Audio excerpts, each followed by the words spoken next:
Good morning, everyone. I'd like to call to order the October 14th meeting of the Raleigh Planning Commission. I'm Nicole Bennett, Chair of the Commission. Welcome to everyone joining us here in person and to those joining us online. We look forward to a productive meeting today. A few reminders before we get started. Please wait to be recognized by the chair before speaking. Please let's be courteous to each other, applicants, staff, and the public. And let's keep our comments constructive and focused on the cases we are discussing. Commissioner Omakaye is absent and excused. Commissioner Burnett appears to be absent. With that, we'll begin our meeting. We start each meeting with an opportunity for the public to address items not on the agenda. Is anyone here who wishes to comment on an item not on the agenda? Seeing none, we'll move right into our agenda, beginning with our consent agenda. We have one item on the consent agenda, approval of our minutes from September 23rd. Does anyone have any edits for the minutes? If not, I'll entertain a motion to approve the consent agenda. Motion to approve. Second. The motion has been approved and seconded. Any further discussion? All in favor? That's unanimous. We have no old business today, so we'll move straight into new business. Our first new business item is Z2625 Leesville Road. We'll turn to Matthew Burns for our staff presentation. And before we start, let me just say that this parcel is adjacent to my neighborhood, very close to my house. I do not have any financial interest in this case, but I just wanted to acknowledge that for full transparency. Good morning, Chair Bennett, members of the Planning Commission. Matthew Burns with Planning and Development. This is a request to rezone a 1-acre property from industrial mixed use with 2 overlays, the Special Highway Overlay District 2 and the Airport Overlay, to residential mixed use, 3 stories, and to remove both of those overlays. There is an existing non-conforming residential use on the property that predates the zoning, and your deadline for action is December 13th. Zoning in the surrounding area is a combination of residential and industrial mixed use. So north of Leesville Road, there are predominantly residential uses and some civic and institutional and industrial uses to the west and southwest. Here's a zoom in of the site where you can see it's pretty close to some other existing neighborhoods and is across the street from Raleigh Fire Station 29. Here are various views of the site, either along Leesville Road or Englehart Drive. This request is for a general use district and no zoning conditions are proposed. So the request would allow for an increase in residential entitlement. The Airport Overlay District, which exists on the site, prohibits residential uses. And as it's currently zoned industrial mixed use, the site could be developed for office, retail, or industrial, whereas under the proposed RX3, industrial uses could not be developed, and office and or retail would be limited to 4,000 square feet maximum in an apartment building. So I've included this table just to kind of give a summary of the zoning history of the site.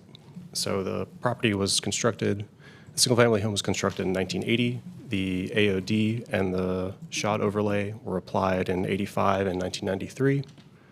The 2030 Comprehensive Plan was adopted in 2009, which applied the Office Research and Development Future Land Use category, which specifically recommends no residential uses. And then in 2014, the industrial mixed use zoning was applied, which does not permit the detached house building type. So there's just a series of different zoning actions that have sort of affected this property over time. And last year, the applicant approached the Board of Adjustment in order to request a special use permit in order to increase the residential square footage that could be constructed on the property by just under 25%, and that was granted. However, per the applicant, they determined that the The amount of space, which was about 250 square feet that they could have built, was not sufficient to accommodate what they wanted to do with the property, hence the rezoning application. So the request would remove both overlays, the Special Highway Overlay District 2 and the Airport Overlay. The SHOD restricts height and requires a protective yard and plantings near highways, whereas the Airport Overlay prohibits residential uses, but does permit uses that are less impacted by airport noise. So the request has a below-average walk, transit, and bike score. It also has average transportation costs and average access to jobs, but the site is not served by transit. So you can see that the site is quite far from the Briar Creek Go Raleigh route. The request would add to the housing supply, does not include subsidized units, would permit a variety of housing types, and is not served by transit. Area residents are less likely to be minorities compared to the city average. They are also less likely to be low income. And the cost of rent has remained fairly stable between 2016 and today, as well as 2019 and today. So the requested RX3 is inconsistent with the Office Research and Development Future Land Use category, which specifically recommends the OP zoning district, which restricts residential uses, or OX or IX uses with conditions that limit residential development. The request is also inconsistent with urban form guidance. The site's in a city growth center, so an urban or hybrid frontage would be recommended. But overall, the request is consistent with the comprehensive plan. Consistent policies are related to compact development, housing variety, managing the impacts of commercial development, as well as zoning for housing, and the rezoning of industrial areas. Inconsistent policies are related to the future land use and zoning consistency, as well as removal of that airport overlay, and also zoning and infrastructure related to fire service concerns. However, as I mentioned, the site is across the street from an existing fire station. So since this request is inconsistent with the future land use map, approval would amend the map from Office Research and Development to medium scale residential. And there are no outstanding issues, and your deadline for action is December 13th. Please let me know if you have any questions. Thank you. Next, we'll receive public comment. The applicant and those in support have a total of 10 minutes.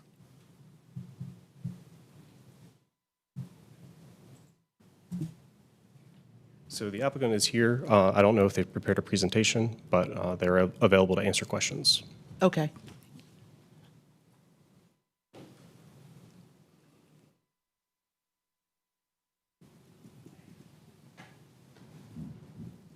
Hi, good morning. My name is Katina Scott, and I'm just requesting to change my property, home property, to residential mixed use. We're just trying to upgrade our family home, just do some add-ins. The house is, we've lived in that house for over 40 years, and we just want to make some upgrades.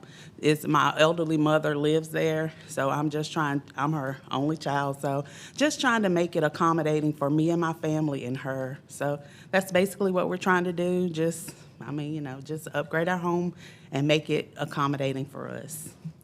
Thank you. Okay, thank you. Is there anyone else here to speak in support? Okay. No, that's it. Thank you. Thank you. Is anyone here to speak in opposition to this case? If so, you have 10 minutes. Okay, seeing none, we will bring it back. Oh, did I see someone? Oh, I'm so sorry. Hello, my name's Delia Chi. I'm the VP of Planning and Sustainability with Raleigh-Durham Airport Authority. We'd submitted a letter to Matt yesterday regarding our opposition of the rezoning. We had some concerns about noise as well as with future development. The location is located 2 miles right off the runway end. It does have some noise concerns, and we're concerned about how it's developed. Doesn't mean there's not a way around it. Just we'd presented some of our concerns. I believe Matt had provided the letter to everybody. So just wanted to say that. Thank you so much. Thank you. Is there anyone else who wishes to speak in opposition to this case? Okay, now we'll bring it back to the table for questions, comments from commissioners. And if I could ask, let's do questions first to the applicant and staff, and then if we have comments or statements we'd like to make, let's do that after the questions. Yes, sir. So my question is actually for the airport Okay. person, if you don't mind. Is the objection about this thing that's being proposed now, or about what could happen if this overlay is removed? Because it sounds like the person who's there is well aware of the noise circumstance because they've been there for 40 years. It's primarily for what's being developed, but the overlays were put in after the house was built. So, it is what it is. So with the proposed expansion to the house, we do have some concerns. We've always had concerns. Right. It sounds like there's not going to be anyone new that living here. Doesn't sound like they're in this current proposal. So I'm trying to understand the root of your concern, because it's having an official like yourself. This is new for me, and so maybe it's not for the other commissioners. But I want to try to really understand what you're getting at, because you drove down I-40 this morning not just for the hell of it, and so there's got to be some compelling thing, and I'm just not seeing it with what's currently being proposed based on the description from the applicant, that it's the same people just living in a different structure in their same circumstance, just a bigger house, basically. And so, anyway, I'm trying to understand what you're getting at. For the airport, any home that is residential development that is located very close to the airport, regardless of when it was built, is considered an incompatible land use for airport purposes. We want to make sure that the planes that are flying to and from RDU are able to do it safely. We want to make sure that anybody who's living in the area are aware of any potential noise concerns. It does get very noisy. It can go from 65 to 100 decibels in that area. I'm sure people living in the area probably are aware of the aircraft noise because it does fly right over their heads. So we do want to make sure that there is an awareness. We had in the letter stated our request for a navigation easement so that there's awareness, and it's tied to the deed. So if the property ever does get sold, then any future homeowner would also be aware of that. Right, and I'm sympathetic to the idea that you don't want to add to the number of people that could in the future complain about airport noise. That's correct. That's legit, but that's not what's at least immediately happening here, because in 40 years they've become accustomed to the airport noise and know where they're living. So that's what I'm trying to. So it sounds like what your concern is, what could happen to a future owner of this, because these folks won't live there forever. Someone else could own it. There's residents who live in the area and they're always complaining about noise. It may not be particularly this homeowner, but people do complain about noise. But I think we're only talking about this one owner's parcel, right? Yeah, I don't know that. I don't know if the Okay. homeowner has ever So maybe we complained or should- what their stance is on noise. That's not a question I can answer. Yeah, so maybe we should shift over to staff now to say, is this about just the one owner's parcel, or is it about a broader zoning change? So this request would affect just a single property, and the applicant in this case is the property owner, homeowner. And the condition it sounded like the airport was talking about, is that something that could apply to this circumstance where, because, we do have to think about 40 years from now, that it could be someone else owns this that somehow didn't realize that there's an airport nearby, which granted, that'd be pretty boneheaded of them, but that could happen. And so having them, that future 40 years from now owner that's not the current owner, is there some condition that can go on here that makes it so they get that they're stuck living next to an airport? I know I'm not saying that in a planning term correctly, but you, as a planner, you may know what I'm getting at. Yeah, so currently they're not requesting a conditional use district, and they're not proposing any zoning conditions. I have not seen airport-specific rezoning conditions, but they may exist, and I would maybe ask if a colleague knows of any of them. I'd be happy to help with that, Matthew. Thank you. So the request here is to remove the airport overlay, which is how the city regulates development to be consistent with location in the airport flyover area, right? The applicant's asking to remove that, which would, and also to increase their residential entitlement. The airport, recognizing that the city's regulation is going away, they've addressed their letter to you, but they're really asking the applicant to consider offering a navigation easement, which could be, I believe, actually a private agreement between the airport and the property owner. It would not necessarily need to be a zoning condition. And also noise attenuation measures, which again could be a private agreement or could be offered as a zoning condition. And we have seen both of those. Definitely the noise attenuation. I think the navigation easement has previously been pursued privately between the airport and the property owner. Yeah, the navigation easement is what I was getting at. Thank you. The noise attenuation, that's up to the owner if they want to do that. That's right. their call. But the navigation easement, that's a mutual thing. So that's kind of what I was getting at. Thank you. I have a question. Would the applicant be able to do what they want to do without removing the airport overlay district? No, I don't believe so. So they did go to the Board of Adjustment in order to request an increase for residential square footage that was granted. However, after they determined that that amount of space would not be sufficient to accommodate a family member, they were referred to Long Range for a rezoning in order to accommodate construction of a larger house or a larger addition onto the property. Commissioner Fox? Apologize, I'm probably not going to articulate this well, and you may or may not have this information at hand. So if it's been in residential use for 40-some odd years, do we know the history at which it was determined that IX3 was the appropriate zoning during the remapping? Yeah, so I do know that the remapping is what added the IX zoning onto it, but I wasn't able to find specific details about why this property was rezoned to IX or what it was previously to that, because there's been a single-family home on the property for longer than that zoning district has existed in our UDO. But it's the primary mechanism of control here is really the airport overlay district. Is that accurate? So I would say it's kind of a couple different things. The airport overlay restricts residential uses. The IX zoning does not permit ground floor residential uses, nor does it allow the detached house building type.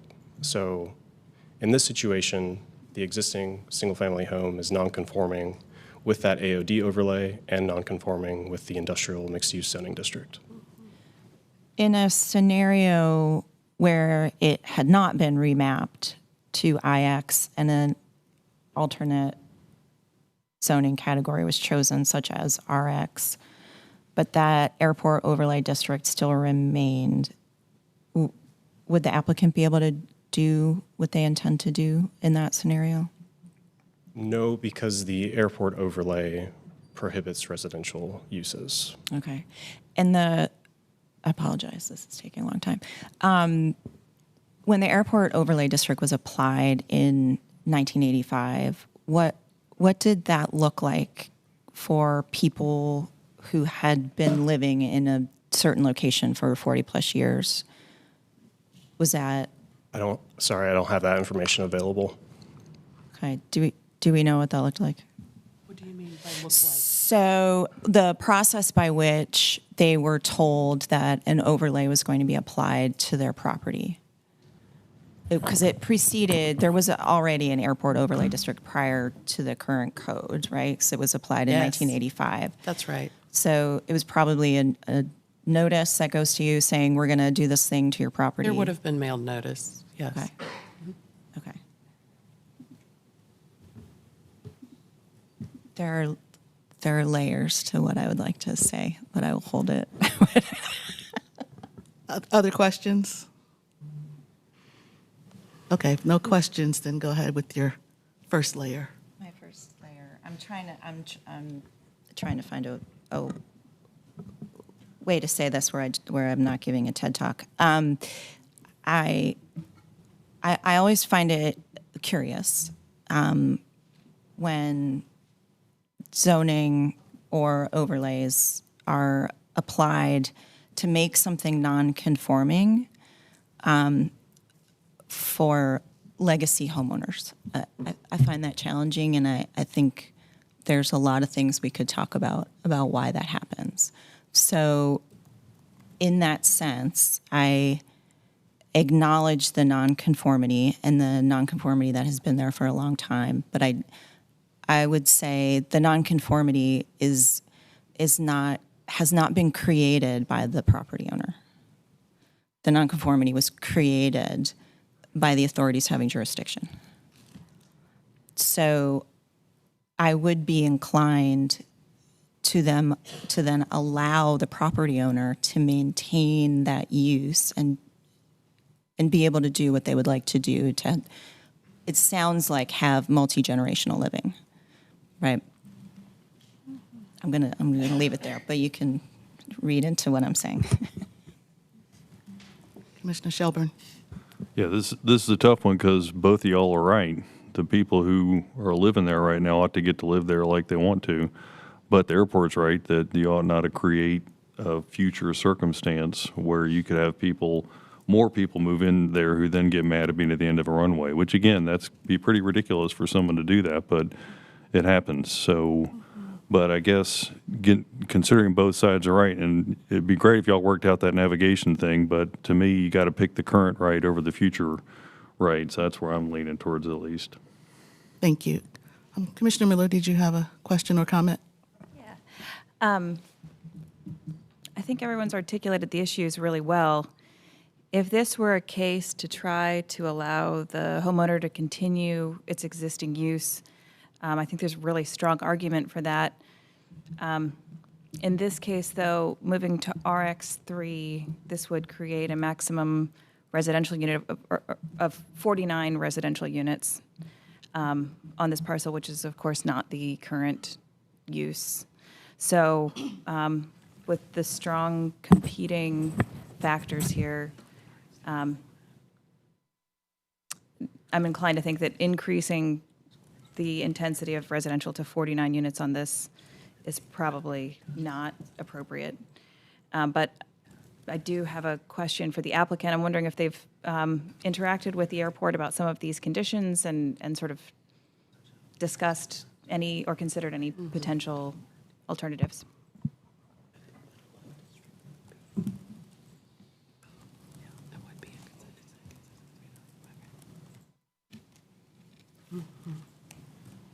Up until now, I didn't really know that there was an airport overlay because the area has developed. If the airport overlay came in '85, because we moved, I think, in 1980, there has been so many homes built around us, like,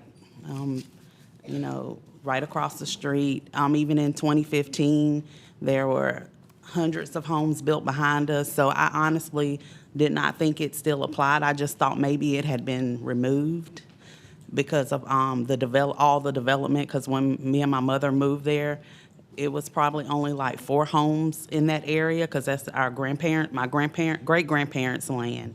And at the time, it was no one there, not many homes.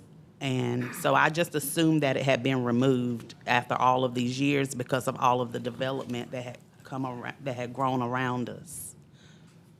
So, As part of this rezoning case, have you had any discussions with the airport authority on any of the proposed conditions that they have presented or any alternatives? no, I have not received anything or had any communication, no. As the person up here who lives almost next door to you, I agree with everybody. I feel like you should be able to continue the use you have and expand the use, but the entitlement that's granted through this, I feel like, as someone who hears the noise every day, who was completely aware when I moved there that I was in the flight zone, who can read the letters and numbers on the airplanes as they go by. 49 units, an apartment building right there. If you were to later sell it under RX3 without that overlay district is concerning to me. I'm interested in how you could do what you want to do without removing that overlay district or with some sort of condition mitigating the impact. So could we hold this and allow you and staff and the RDU authority to work together to try to come up with some sort of condition or mitigation or something that allows you to do what you need to do, but addresses some of the authorities and our concerns about the noise? And you are right, there's been a lot of building. My neighborhood was built since that time, but I was looking and the overlay district is not over where I am. So it's interesting that your parcel is the overlay district, but all around it, that residential is not the overlay district. So I'm really interested in how we can facilitate you doing what you want to do and address RDU's concerns. Commissioner O'Haver? Yes, ma'am. I agree with everything you said. Is there another? I think I'd look to staff to try to find a way to allow them to stay there and expand. Y'all have heard me say this before. It's a little bizarre where the overlay district is. Right behind their homes were built in 2018, and there's no overlay. So I hear where the airport's coming from. They've got to protect that. The airport's a huge economic driver. There's lots of things that are going on, but surely there's a way for a single-family home adjacent to a park and a fire station to be able to expand their home without putting 49 units on. So I agree with you 100%. So just for a little additional context, there are areas, gotta find my map here. So there are areas south and west of the rezoning site where the overlay has been removed. And then Leesville Road seems to be like a demarcating boundary. So there really is no overlay north of Leesville. Really, it's south, and in certain areas it's been removed. And from conversations with staff who went to the Board of Adjustment, the applicant cannot approach them again to request an additional expansion on their residential square footage. And we have not discussed zoning conditions between staff and the applicant at this time. There's R4 and R6 all around there. So again, I'm not the brightest person up here, but it seems like there should be a way that we can allow this homeowner to expand their home, looking at all the existing conditions that are there, but I could be wrong in that. Commissioner Burnett? This is for staff. I also had a question regarding there's a parcel down the street at 12191 Leesville Road. It's the Triangle Golf Foundation, and I was wondering if the overlay had been removed for that, because I mean that looks like that's a huge piece of land, and there's a lot of if the applicant's development, or excuse me, if the applicant's request.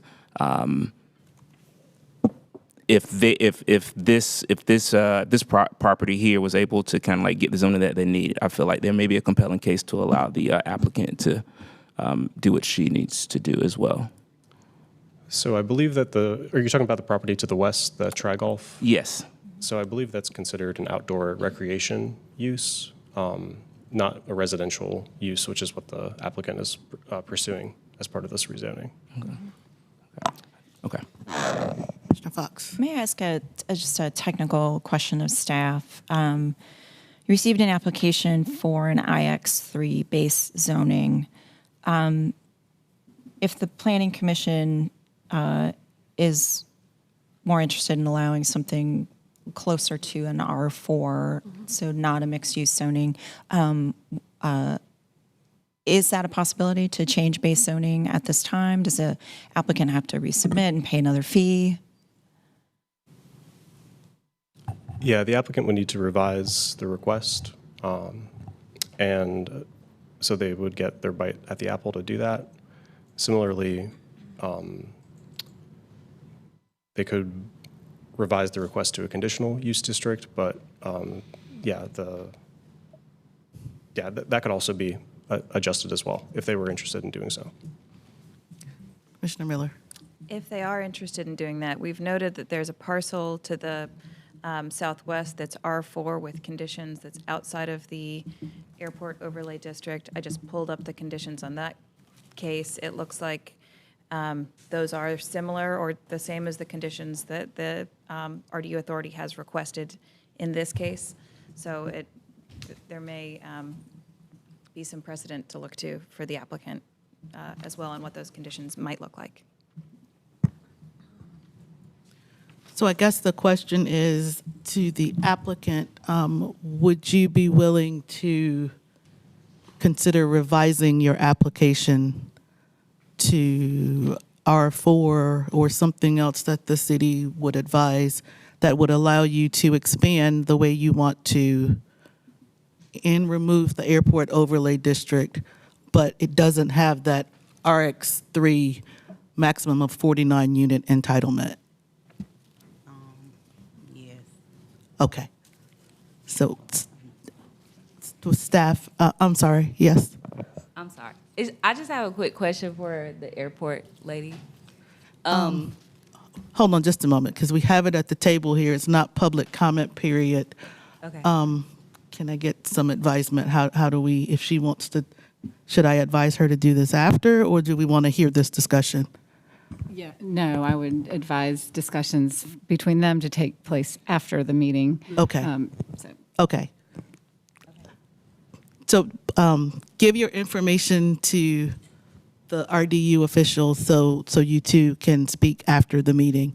It sounds like what we're going to, I don't know, if we're asking them to submit a revised application, are we going to vote to deny this? Or, because it's not holding it, if they have to resubmit the application, that would be more than 2 weeks, correct? I think I need to understand, are you talking about, if you're talking about needing to go back to a rehearing because you're revising the application with the base zoning, if it's less restrictive, I don't think that it needs to go back. If it was more restrictive, I'm sorry, because Go back where? for out to public hearing, she's talking about denying and starting the process over. Well, if they have to submit a new application, isn't it starting over? I don't think so. Okay, so what do They we could do here? revise the application. They just need to revise that. They could revise their petition. If all they do is change the base district, there's no additional fee. That transaction would qualify as the single revision that can be made during Planning Commission review. Okay, Or they could revise their request, convert to conditional use. That would carry an additional fee. But again, and they could choose to change the base district at that time or not. okay. Either way, there's still the fee because they're converting to conditional use. Again, that would be the single revision during your review So we're just holding But they're- this while yeah, they that's revise right. the application? while they Okay. consider revising the application. That's right, yes. Excellent, thank you. Are we all in agreement with that? If so, I'll say without objection, we will hold this case Z26-2025 while the applicant revises the application. Could you specify a date certain when you would like to hear this again, please? will applicant and city staff, do you think this would be ready for our next meeting, which is, somebody help me out here, It'd be the 28th. October 28th? Since there are a couple different avenues that they could take, I would maybe suggest a November meeting. Okay. To allow a and little that's bit more time. November That's 11th. Wednesday, November 12th at 10 o'clock because of the Veterans Day holiday. Does that sound doable? I think that sounds more reasonable to allow them time to consider their options. Okay, so without objection, we'll defer this case until Wednesday, November 12th. Thank you. Next, we will move to, let me make sure I'm right. Okay, Z 2725, 721, 725 Grove Avenue. We'll look to Jacob Hunt for our staff presentation. Good morning, Council and Chair. My name is Jacob Hunt with Long Range Planning, Comp Planning. Before you today is rezoning request Z2725. That's 721 and 725 Grove Ave. This is a request to rezone about 2.6 acres from R6 with a parking overlay to R10 conditional use with the same parking overlay. Your deadline for action is December 13th. The zoning for this section of the city is predominantly a mixture of R6, some R4, and to the north there is a parcel that's been rezoned to R10 already. Little layout of the site, this is just south of Western Boulevard and to the west of 440. There's a mix of low-scale residential, moderate-scale, medium-scale, and commercial sites closer to Western, and the site is just north of Powell Drive Park. Zooming in a little closer to the site, you can see a mix of townhomes, low-rise apartment buildings, kind of quadplexes, things like that. Looking at the site itself, existing on the site today is a multi-unit, one-story building, as well as a single-family home on the southern parcel. The proposed conditions for this site prohibit uses that include rest homes, cemeteries, schools, daycare centers, sports, entertainment, and parking facilities. The requested zoning would increase maximum units from approximately 30 to around 45.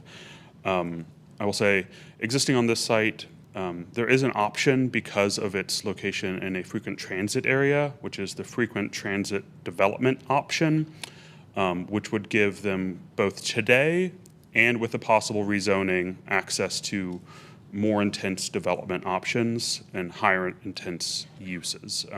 That would also come with a requirement for the construction of affordable housing for any units above 12. What you see in front of you would be development under a conventional development option. Looking at the transportation and energy, this site has a lower walk score than average, but higher transit and bike scores and higher transportation cost index than average, and a higher proximity to jobs. This site is served by both Go Raleigh and Go Triangle routes. Route 11L and Route 9 bring riders downtown and to the commercial uses in the area. This request would add to the housing supply, does not currently include any subsidized units, but does not prevent them. It permits a variety of housing types, allows smaller units, and is with walking distance of transit. Area residents are about as likely to be minorities as compared to the city average, about as likely to be low income, and the cost of rent has increased about 10% higher since 2016 than the citywide average. This request is consistent with the future land use map due to that proximity to transit discussed. It's in an urban form, but because this is a residential development, no specific requirement exists for purely residential developments. We found that it's consistent with the comprehensive plan, the future land use map, and the urban form map. Some of the consistent policies include that urban form and future land use map designation, the compact development type, and especially capitalizing on transit access. as well as adding to a housing variety and this being an infill lot within city limits.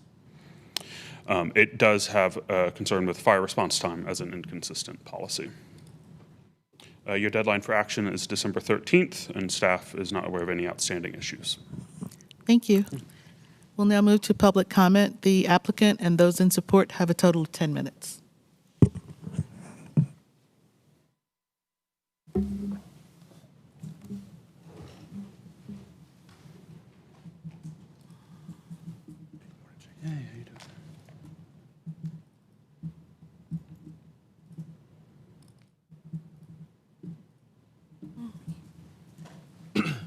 Good morning. Worth Mills with Longleaf Law Partners, here on behalf of Urban Oak Properties LLC. John Anton and Walter Heath, both with Urban Oak Properties, are present this morning if you have any questions for them. As Mr. Hunt laid out and did a very good job of giving an overview, we are requesting to rezone these two properties from R6 to R10 conditional use, keeping the parking overlay district intact. The request is consistent with the future land use map. It's consistent with the urban form map. The only two policies that we're inconsistent with are the fire response time standards. The intent of this rezoning is to facilitate a for sale townhome subdivision. And again, this is an area that has seen pretty significant development, redevelopment over the last decade plus. Two developments on this screen that I did want to draw your attention to as well, in addition to the newer ones that you see on the screen shaded in red. To our north is Red Grove Place, which is 1.16 acres. They're planned 11 townhome units. And then to our southeast is the Chapman Cottages, which is a 15-unit cottage court. So a lot of development, a lot of missing middle development in this area. And again, a lot of the area around us is zoned R6. We do have the BRT line to our north, as well as the commercial shopping center at the intersection of Jones Franklin and Western Boulevard.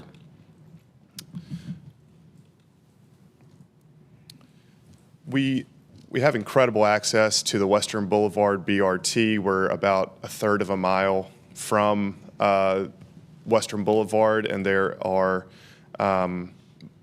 stops for multiple routes within walking distance of this site. And as Jacob mentioned, we have both sort of go Raleigh as well as go Triangle routes that folks can use to either get downtown, get to Cary, or wherever they need to go. So happy to answer any questions. And like I said, Mr. Ant and Mr. Heath are here as well if you have any questions for them. But appreciate your time this morning. Thank you. Thank you, Worth. Is there anyone else here who wishes to speak in support of this case? Turning to those opposed, you have a total of 10 minutes. Okay, seeing none, we'll bring it back to the table. Questions from commissioners? Commissioner Fox? So a question for staff. I just wanted to confirm my assumptions here. The prohibition on daycare centers is different than daycare, home as defined in the code. Is that correct? Meaning a home-based daycare would not be prohibited based on the language in this condition. I'd have to double check the UDO, but that would be my understanding as well. That wasn't called out as a specific excluded use. Okay, thank you. Other questions? Commissioner Otwell? A question for the applicant. If my reading of the case is correct, the similar kind of development could be achieved using the frequent transit development option. I'd like to know why the applicant has chosen not to pursue that option. I think from a development perspective, the FTDO is much easier to sort of effectuate with a for rent product, whereas the applicant here is planning to subdivide and then sell off individual townhome units.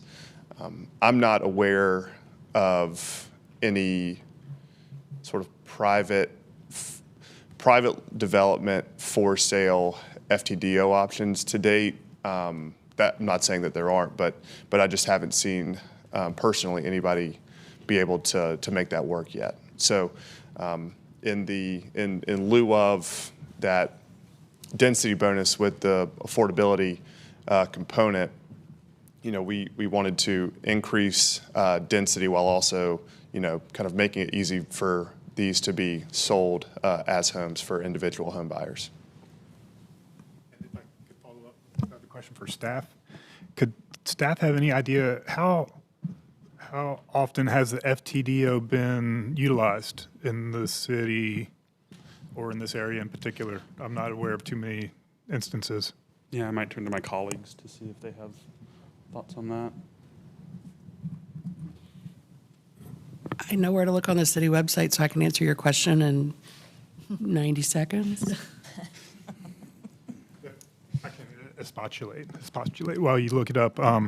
I think this kind of development is completely appropriate for the area, and I'd like to support it. I'm torn because of my study of what makes the affordability incentives work is a stipulation that the city not grant rezonings that give the same entitlement that the FTDO is trying to provide. Because if we continue to do that, then nobody will take the FTDO option. But I do realize the constraints for the way that the applicant is trying to finance the project and the difficulties in using the FTDO. And I have a feeling that the city might need to tweak that option because I don't think it's being utilized very much. Thank you. Commissioner Otwell. Perhaps something we could include in our motion to council. Commissioner Miller? Yes, this is a question for the applicant. I'm just curious, how did you come up with your list of prohibited uses for an R10 district? That is a list of uses that I think from a compatibility perspective are items that we feel comfortable excluding that could create sort of an undue burden on neighbors, given, if there was a daycare center, I think that's more impactful than maybe someone operating a daycare in their individual home. Mm-hmm. Same for schools, as well as, outdoor assembly, things of that nature, where we know that that's not the intended outcome, and it's also an outcome that neighbors would probably not be happy with. Sure. So, And I understand the nature of prohibited uses. It's just more there are this caused me to dig into the other uses in R10 that might still be allowed, like telecommunications towers and a few other items, and more just curious or golf courses or things that you obviously might not do here, but. Yeah. The telecommunication tower, I try to stay.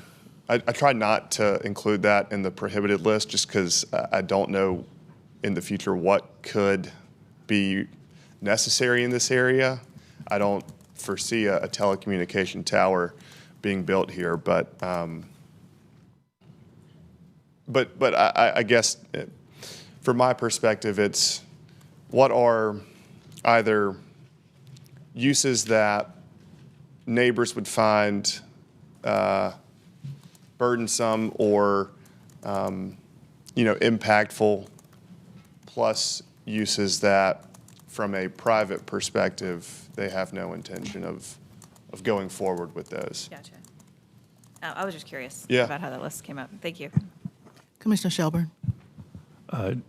Just a quick response. To the extent that there's a desire to have affordability outcomes from what we do here, I would encourage the commissioners to think about that program-wide, not ad hoc, one-off for each particular project that comes up. I know we don't really have program-wide discussions, it seems like, in these meetings, but maybe we could about how that might work. And my take on affordability for this is I just wish they could build 10 times as many units on this site. That's what would really help.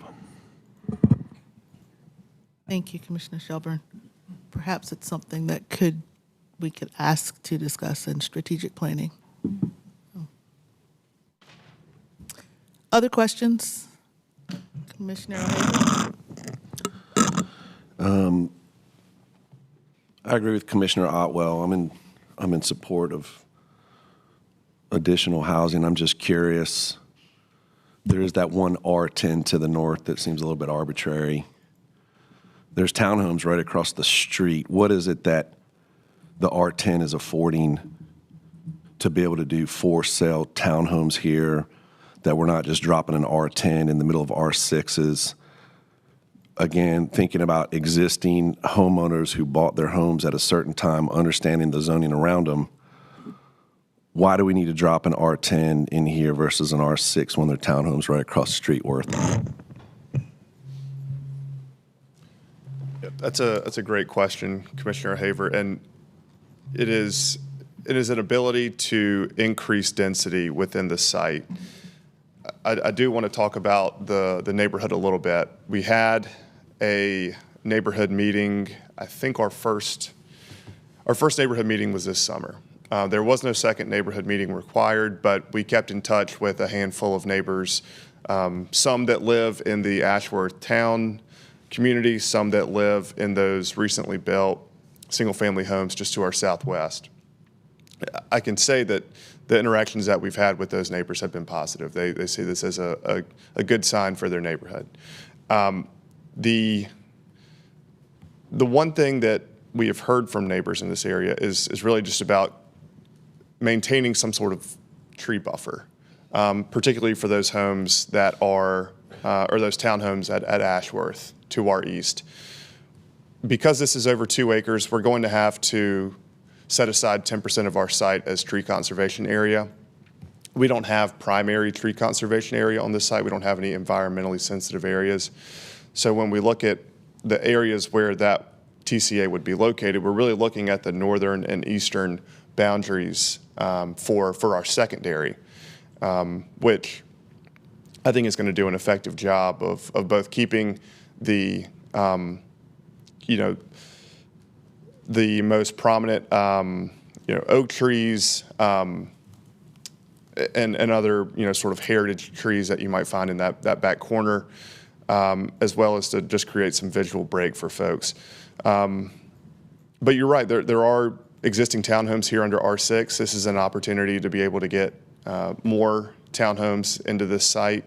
And I think that, even with an R10 zoning and with, denser townhomes than what R6 currently allows, it's compatible with the development that we've seen over the last decade along both like Carolina Grove Avenues, Powell Drive, and the neighbors that we've interacted with seem to view this as a positive for the community. So I hope that wasn't too long of an answer, but I just want to give you some background on that. Other questions? Do you have something? Okay. If not, I will entertain a motion. Anyone? Commissioner Fox.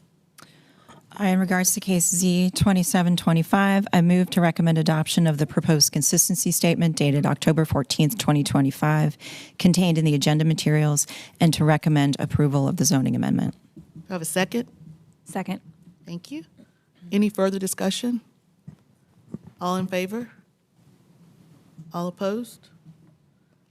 That is, how many are there of us? 8 to 1? 1, 2, 3, 4, 5, 6, 7. Yes. Commissioner Otwell, would you like to state your opposition? I've been pretty consistent in voting against these cases where the frequent transit development option is available and offers similar types of intensity. Would you like to include something? I guess we voted already, but would you like to send a consideration to council that they can look at the FTDO or allow us to discuss it in strategic planning? We have to ask, right, Bynum? So would you like to I think my request? vote will stand as my statement. And Okay. I do believe that staff is aware of the issue and tracks this, and so I think that they're on top of it. Okay, great. Thank you. As Chair of Strategic Planning, quick question. Do we have to get council's permission to discuss items in strategic planning? I think Bynum just said we do. I think for this issue that you should ask for council support. Okay. Thank you. Moving on then to our next new business item, Z2825, 2126 Sanderford Road. We'll turn to Matt McGregor for a staff presentation.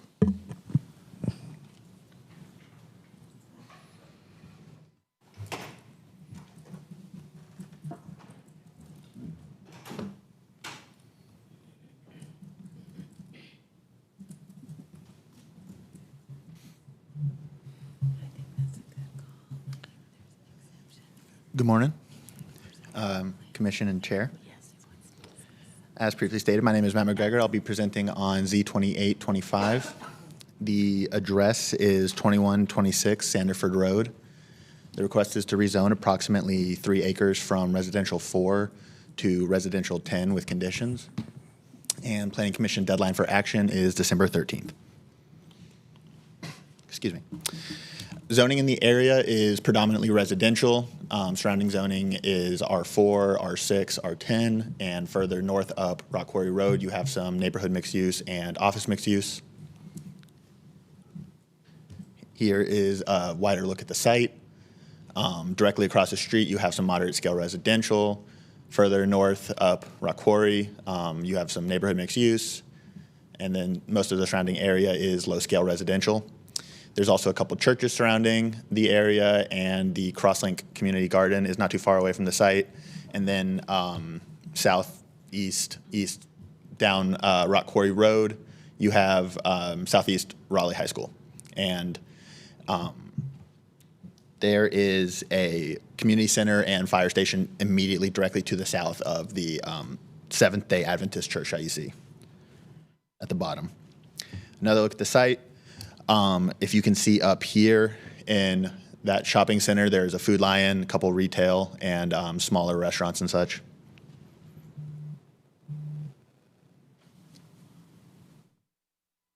Here are 2 street views of the site. There is not necessarily a very good overall comprehensive view of the site, so I try to get both angles coming in. You have a north-northeast facing view and a south-southwest facing. And there is 1 existing residential structure on the site. Only 1 condition was proposed. It basically prohibits uses otherwise generally allowed in R10, such as schools, telecoms towers, and outdoor sports and entertainment facilities. The existing zoning is R4, and this is a look at the maximum entitlement estimated under R4. I would like to note that, like the previous Z27 case, this is located in a frequent transit development area, but these numbers that you see do not reflect them using that option. The site has a higher walk score than average, higher transit score, and a higher bike score than average. They also have a higher transportation cost index and a higher job proximity than average, so it's pretty accessible. There are 3 bus service routes that are within, I'd say, about a 3-minute walk of the site, very close. You can get to Route 17 if you cross Rock Quarry. The yellow star is obviously the property. You can also get to Route 7L, Caroline Pines Connector. And you can get to Route 5, the Biltmore Hills Connector. And Route 5 is basically almost like directly outside of the property, so it's right there. The request will add to housing supply, but again, as previously stated, they are not including subsidized units. The request does permit a variety of housing types, smaller units, smaller lot sizes, and it's within walking distance of transit. The area is more racially diverse than the citywide average at about 95% compared to citywide average at 46. It also has a higher percentage of low-income residents, about 59%. And the median gross rent in this area has risen about 52% since 2016, which is higher than the average increase of about 25. The requested R10 district is consistent with low-scale residential on the future land use map. It is located in a frequent transit area, but frontages are not applied to residential zoning. It's consistent with the comprehensive plan and, again, the future land use map. Here are a list of consistent policies. They basically just talk about future land use map consistency, zoning and infrastructure impacts, missing middle housing, housing variety, and zoning for housing. And the only two inconsistent policies I could find were your standard fire response time standards. But again, I wanted to say that Fire Station 10, I believe, is like less than half a mile away. So there are no outstanding issues, and deadline for action is December 13th. Upcoming PC meetings are listed, and let me know if you have any questions. Thank you. Thank you. Turning to public comment, the applicant and those in support have 10 minutes.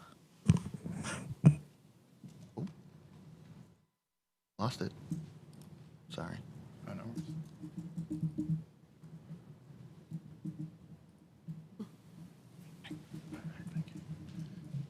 All right.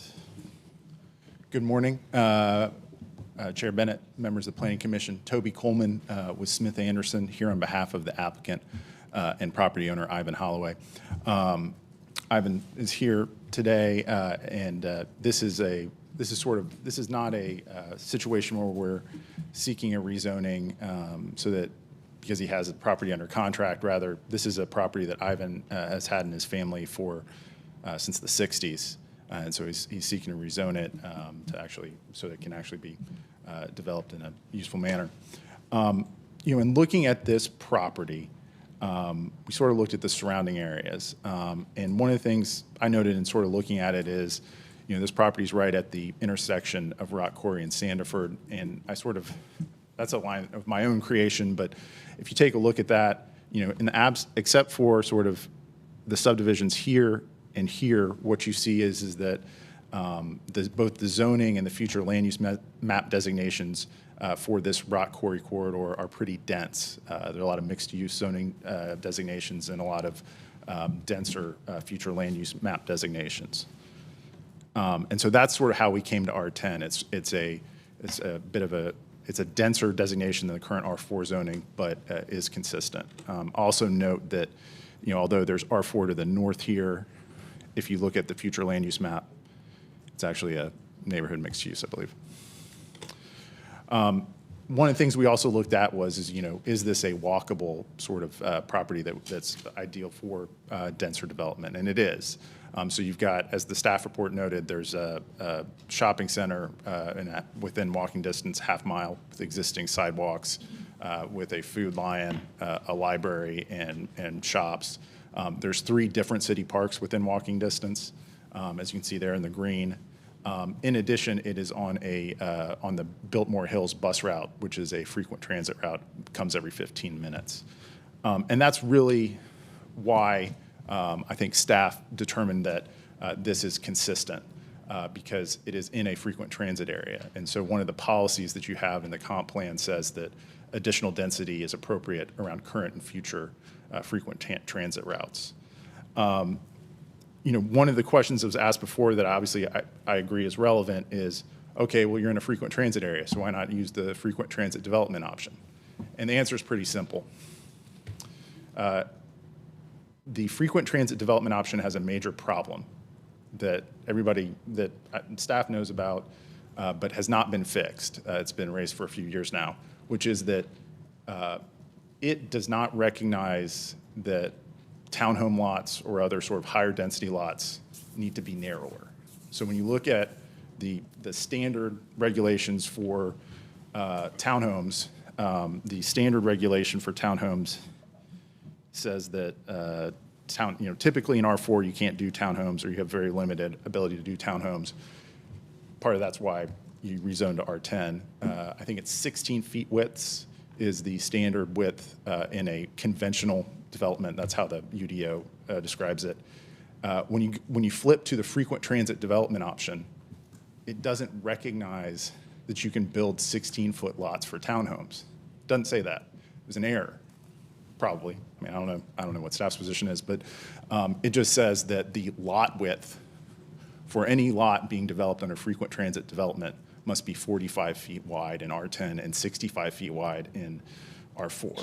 So even if you wanted to stay in R4, comply with the frequent transit development option, which says if you go above 12 residential units, you have to provide 20% affordable housing. You could not reasonably develop townhomes with, in a standard format, because you'd have to put them on either 65-foot wide lots or 45-foot wide lots. This is something, frankly, the development community's been screaming about for a while, but there's some, as I understand it, some complications, pending court cases, et cetera, that have sort of put things on pause in terms of correcting that.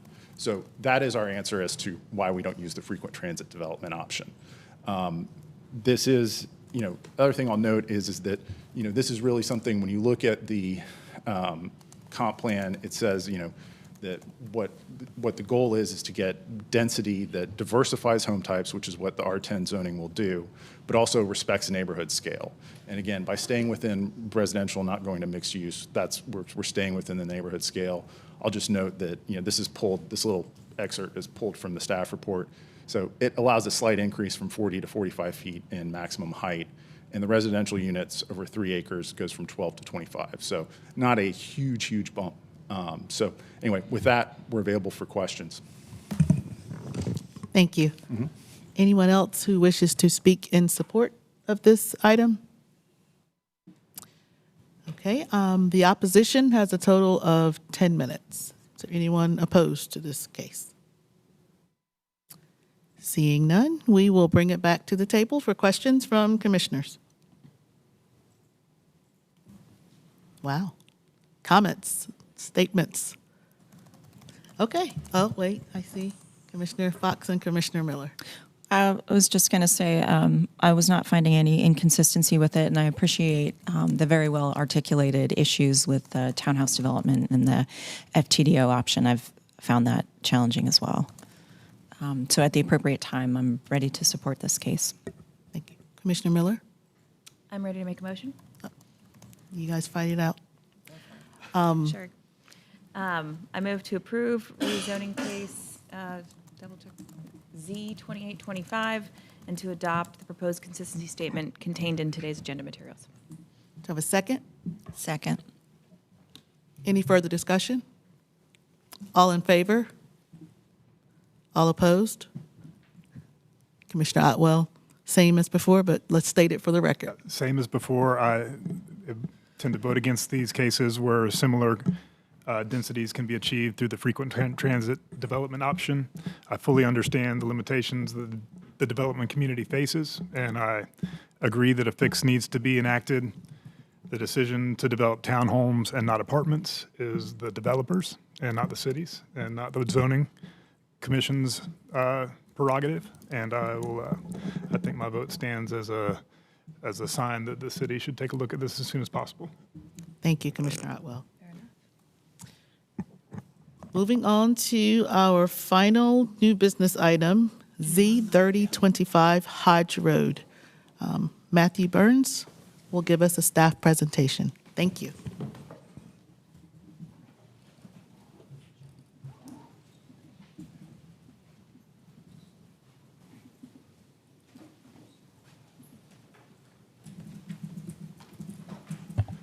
Good morning again, Chair Bennett, members of the Planning Commission, Matthew Burns with Planning and Development.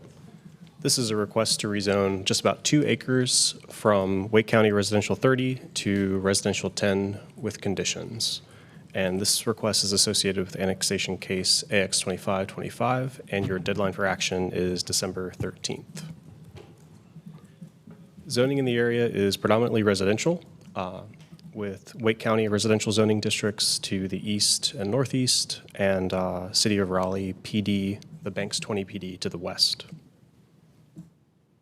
Here is an aerial of the site showing the Banks 20 planned development to the west and south, which proposes a mix of single-family, a variety of uses really, but a mix of single-family detached houses as well as townhouses with some commercial in the northwest.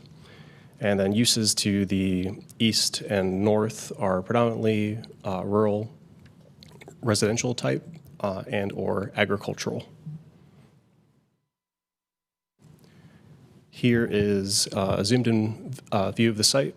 So the Banks 20 plan development proposes 550 lots, and the site is across the street from the Valley Woods Mobile Estates modular home site. So this zoom out here is just to show you that the property is encompassed by the Banks 20 PD, and in fact, this rezoning, the intent of it is to facilitate a connection to this planned development. Here are some views of the site. There is an existing single-family home on the property. The applicant is proposing a single zoning condition, which would prohibit all building types except the open lot building type. So this would effectively prohibit residential uses on the property. The site is has a below-average walk score, below-average bike score, average transportation costs, and below-average access to jobs. However, the site is not served by transit. The request would subtract from the housing supply, does not address affordability, does not permit a variety of housing types, and does not permit smaller units. Area residents are more likely to be minorities compared to the city average, are less likely to be low income than the city average, and the cost of rent has increased comparably to the citywide average of 26%. The request is consistent with the rural residential future land use designation. There is no urban form guidance on the site. And so the request is consistent with the comprehensive plan and with the future land use map. Consistent policies are related to future land use and zoning consistency, open space preservation, and the zoning of annexed lands. And inconsistent policies are related to zoning for housing, as well as response time standards for fire. So when this was published, there were no outstanding issues. However, the property appears to have changed ownership recently. So the rezoning application and the annexation petition will need to be updated to reflect the new ownership. And that can be accomplished either as a technical correction in between Planning Commission and Council, or it could be included as a recommendation should you choose to make a recommendation on this request today. Please let me know if you have any questions. Thank you. Moving to public comment, the applicant and those in support have 10 minutes.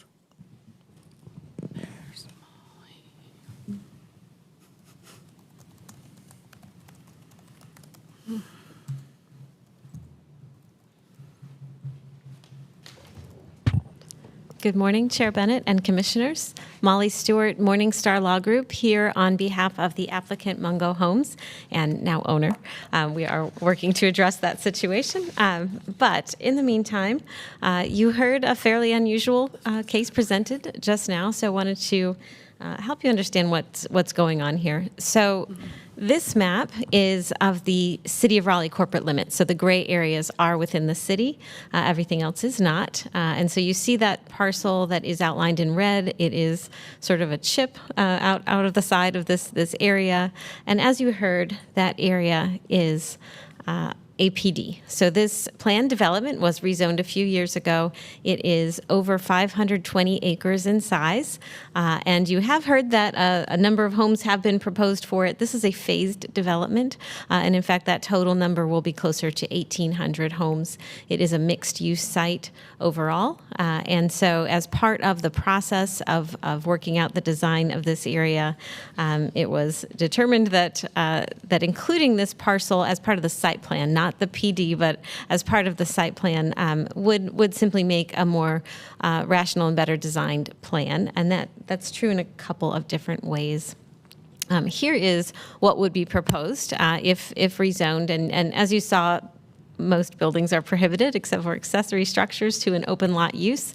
And this is why. With a 520 plus acre development, certainly there will be many, many acres of open space, of roadways, of other uses that happen, and this would be part of that.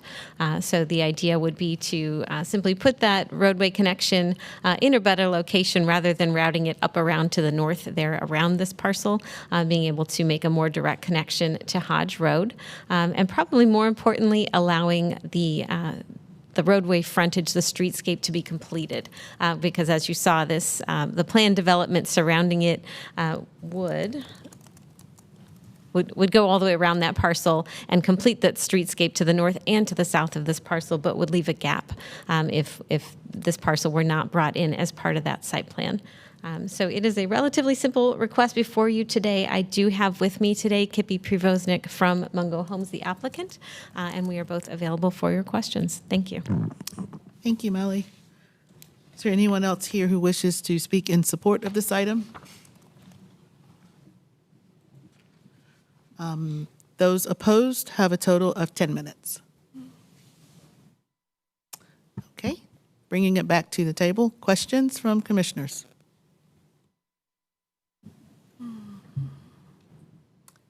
Seeing none, I will entertain a motion. Commissioner Miller? Motion to approve rezoning case Z3025 and to adopt the proposed consistency statement contained in today's agenda materials. Have a second? Second. Thank you. Any further discussion? All in favor? All opposed? That's unanimous. Thank you very much. That concludes our new business items. Moving on to other business, report of the chair, just a couple items today. I want to remind us all to respond to the email, the distribution email when you're going to be absent from PC. Thank you for doing that. It helps staff record our absences and keep track of them. Also, make sure you're letting the committee chairs know if you can't make a committee meeting. I know we're all balancing a lot of things and this volunteer commitment. So please do your best to make those committee meetings if you can, so we don't have to cancel because of a lack of quorum. Second reminder for us as well as the public, in addition to the engagement portal summary provided in our staff reports, our backup materials also include summaries of neighborhood meetings along with attendance lists. The backup materials also include the actual rezoning application, which details information that is often summarized in the staff report, like conditions, for example. So if you're not reading these already, I encourage you to look at the material provided in the agenda and not just the staff report. Sometimes we get questions about if we're checking engagement beyond what's reported in the engagement portal, which often is 0. And yes, we are. Please feel free to reach out to staff if you have questions about staff reports. Lastly, there have been some inquiries about conflicts of interest. If you have a specific question about whether or not you have a conflict on a particular case, please reach out to our assistant city attorney. And also, while it's not required, based on some feedback we've received, I'd like to request that we disclose if we live in proximity to a rezoning, as I did today with the Leesville Road one. Again, that's not required, but just for transparency purposes and because there have been some inquiries, just state for the record that, you live in the neighborhood, in the notification area, whatever, and that you don't have a financial interest. If you do, then you would recuse yourself. any further questions, please check with the city attorney. I guess just proximity is pretty Use your judgment. random. Use your judgment. Lots of times we have people at the table say, I live in this neighborhood. I live adjacent to this rezoning. If it's in your neighborhood, if you're on the notification list, then I just request that you state that. If you're not sure, then state it and be really, really careful. I mean, that's not a requirement, again, but just to quell some of the inquiries that we get and to remove any questions about the integrity of our process. Let's be as transparent as we can. Is that to be done in the public forum or? Yes. Okay, just want to make sure. Okay. Thank you. We'll move along now with report of the members. Awesome. Thank you. I went down before the meeting, but I'm just going to remind everybody, Committee of the Whole meeting is on October 23rd at 4 p.m. Just by a quick show of hands, those who are able to attend that meeting, our goal is to get to a count of 6.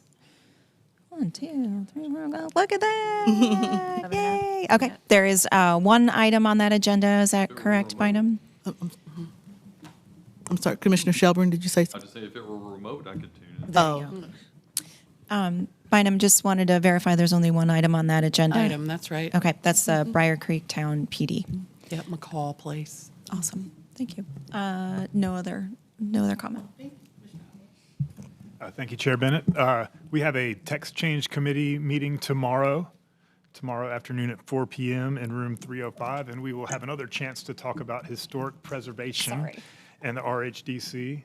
So I would see if we can get a quorum check for that, if we're going to be there. 2, 3. That's 3, that's 4, there all we it are. takes. So great, we'll see y'all tomorrow afternoon and hold that meeting. I have a quick personal comment, kind of related to one of the cases we saw today. The city council is very likely to vote to put a moratorium on annexation requests. No. No? It is not a moratorium. I apologize. Thank The city you. council is concerned with annexations and is getting ready to take action about considering them. I don't think that the case that we saw today was implicated in the kind of issues that they're concerned about, but I think it's something that bears us paying attention to, and perhaps with a retreat coming up, it would be good to learn more about it, because some of us obviously need to be better informed about what it actually is. And it's related also, I think, tangentially to the fire service issue, which I also understand there has been a master plan for the fire service that has been released, and I would love to hear more about that, potentially at a retreat or in some other venue as well. And so that'll do it for me. Thank you. Thanks so much. I wanted to thank Chair Bennett for the policy push towards transparency and maintaining the integrity of this body. I think that it's been a really great and body to be a part of, and just glad to see, in addition, that we continue to really care about that. So that's fantastic. No report from strategic planning, but I did just want to add on the topic of what the strategic planning committee is allowed to study. I think that is laid out in state statute, and I don't believe there's any limitation on having to get council's approval to study something. It might not be advisable at a certain time, and I'm totally appreciate that. Not saying that we should take up that FTDO option, but just for procedural purposes, maybe we should, if there is an open question or if the state law has changed, worth maybe taking a look at that. I think it really is a council policy. So about 25 years ago, council issued a resolution exempting the QJ, the quasi-judicial boards like yourself, from submitting a work plan. And When you work quasi-judicial. when you are exercising your quasi-judicial duties. So we think, and council has expressed, and its desire that commissions work on things that are in their strategic plan and mission. So we would advise that you get council approval before you send something to committee. I hear you. This has been not attention recently in recent years, but it was definitely attention 8 to 10 years ago. That was also hotly debated, and I am not proposing sending anything to strategic planning at that time, but wanted to recognize for others the tension that exists there. Thank you. I'm just going to make a comment. As a newer commissioner, I appreciate Dwight bringing up the FTDO in a very spirited way on multiple cases, because that led me to start Googling and chat GPTing why developers or / applicants aren't doing that or checking that box to speak. And then when Toby actually spelled it out, that was extremely helpful. So bringing it up in those committees is great. And or perhaps when that comes before us, a case, if we could explain that for the public, because I think maybe there are other people in the public that don't understand what the FTDO represents. So it's just my feedback. No report, thank you. No report for me. No report. No report, but I would note that the 2030 comprehensive plan apparently is now in phase 2, and this is something that we as a commission are at least partially responsible for administering upon it becoming final. So it just as a observation that potentially maybe we should have some role in that document being drafted again, since we're to have a part in its implementation. Thank you. And now for the report of the Assistant Director. Thank you, Chair Bennett. I wanted to remind you again of our November special meeting time. We will be meeting on Wednesday, November 12 at 10 a.m. in this room. Because of the Veterans Day holiday, we have business for that meeting. Can I get a visual quorum check for that meeting? The 12th is a Wednesday at 10 a.m. 1, 2, 3, that's enough. Okay, thank you. I spoke with Chair Bennett about scheduling your retreat. At this time, we were looking for times in January after the new year.